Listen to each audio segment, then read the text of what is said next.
Let's talk about what's going on with a new opinion piece that our next guest says going on in China right now. It's simply dangerous to get too rich.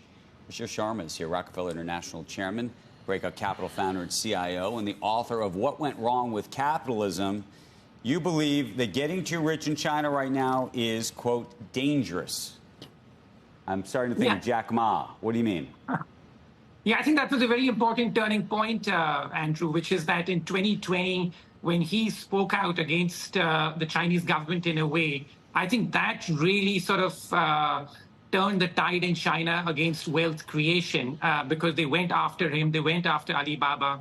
But the reason I wrote this opinion piece is what happened in the last few weeks, which was a fascinating story, which is that the owner of PDD briefly became the richest person in China in late August. But soon after he earned that title, PDD, as you know, issued a profit warning, the e-commerce company, and its stock plummeted. So that brought somebody else to become the richest man in China, the owner of this beverage company called Non-Fu Spring. And he then promptly went on to also issue a profit warning so that he would no longer have the tag of being the richest man in China. And that set Chinese social media abuzz with speculation that it is no longer glorious to be rich in China, but it's dangerous that the moment you get that tag, the authorities could come after you. And that is what got me to write this piece, to show that how in China the attitude towards wealth creation has changed over the last few decades of tracking it. And do you think that the government is going to do anything to try to reverse that view? It's very difficult only getting worse. Yeah, in terms of the fact that the economy is in very bad shape in China currently, the domestic economy is struggling, private investment is struggling, and you have millionaires fleeing China. There are about 15,000 millionaires who left China last year, a record new high and far higher than any other country in the world in terms of people leaving that country. So I just don't see the signs as to what they will do until the economy just gets too bad. I think that he's very focused on Xi Jinping on creating so-called high-quality growth, whatever that means.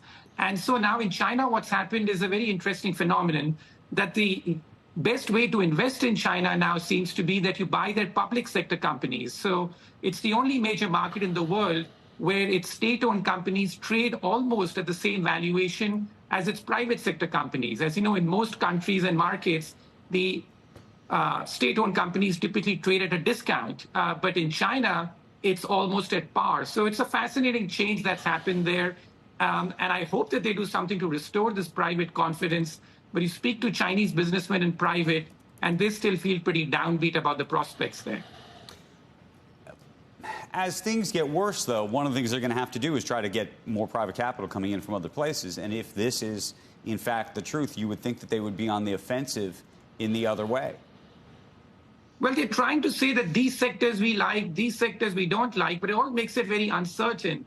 Because at the end of the day, I'm looking at how money is actually behaving on the ground in China. If people are freaked out by having the richest tag on their back, that's a bit of a problem. And then you don't know as to who they're going to come after next. So I think that what you need in China is at least a clearer framework that, okay, we don't like these sectors, but we're okay with these sectors.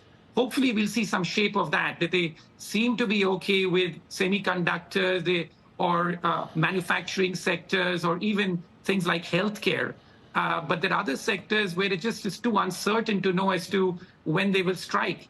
So I think that it's that level of uncertainty with private investment in China that's become just one of the reasons, on top of the debt and the demographic decline that they're going through, which is what's keeping growth in China so weak.